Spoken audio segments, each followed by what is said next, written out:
अस्सलाम वालेकुम नाज़रीन, दवाखाना हकीम तालब से हकीम इफ्तिखार तालिब बात कर रहा हूँ। उम्मीद है आप लोग खैरियत से होंगे। आज का हमारा टॉपिक है बवासीर, जिसको इंग्लिश में पाइल्स भी कहते हैं, कि इसके मसले हों तो इसको आप किस तरह हल कर सकते हैं। बवासीर दो किस्म की होती है, एक खूनी होती है, एक बादी होती है मस्से वाली। अगर मस्से फटना शुरू हो जाए तो फिर खूनी बवासीर बन जाती है। वैसे अगर मस्सों में जलन हो, दर्द हो, सोजिश हो तो फिर बादी बवासीर होती है।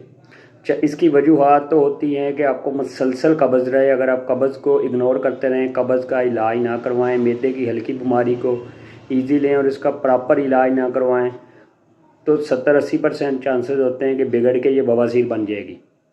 क्योंकि मैदे मुसलसल आपको वार्न करता रहता है कि इलाज इसको ठीक कर लो, मैदे को सेट कर लो। अगर आप नहीं करेंगे तो वो ज़ाहिर बात है बदल कर फिर वो बड़ी बीमारी की सूरत में निकलेगी। दूसरा, आपका जो तर्ज़ ज़िंदगी होता है, खाने पीने का जो आपका होता है, वो भी इसमें बहुत मैटर करता है। अगर आप तेज़ मिर्च मसाले खाते हैं, तली हुई चीज़ें खाते हैं, मुसलसल बाज़ारी खाने खाते हैं, कोल्ड ड्रिंक वगैरह खाते हैं, मुसलसल तेज़ मिर्चें और चावल खा रहे हैं, तो ये तर्ज़ ज़िंदगी, ये बद परहेज़ी भी आपको बवासीर की तरफ ले जाती है। याद रखें, अगर आपको बवासीर का मसला बन जाए और आप इसका प्रॉपर इलाज ना करवाएं, एक तो ये मर्ज़ बहुत तकलीफ़ दे है, दूसरा आपकी सेहत को भी बहुत ज़्यादा मुतासर करता है, और तीसरा ये कि अगर आप इसका इलाज नहीं करवाते और ये दायमी सूरत इख्तियार कर लेती है तो फिर इसका इलाज बहुत मुश्किल हो जाता है। हो सकता है आपको सारी उम्र फिर परहेज़ ही करना पड़े।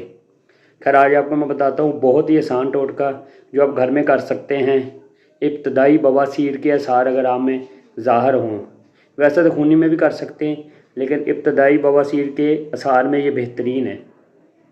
सबसे पहले घर का बना हुआ दही लें, इसमें इसबगोल का छिलका 1 चम्मच और 2 चम्मच शहद डालें और इसको अच्छी तरह मिक्स करके सुबह नहार मुँह इस्तेमाल करें।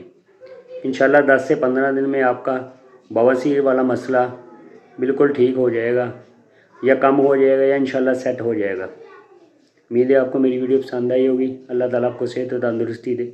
दुआ में याद रखिएगा। अल्लाह हाफिज़।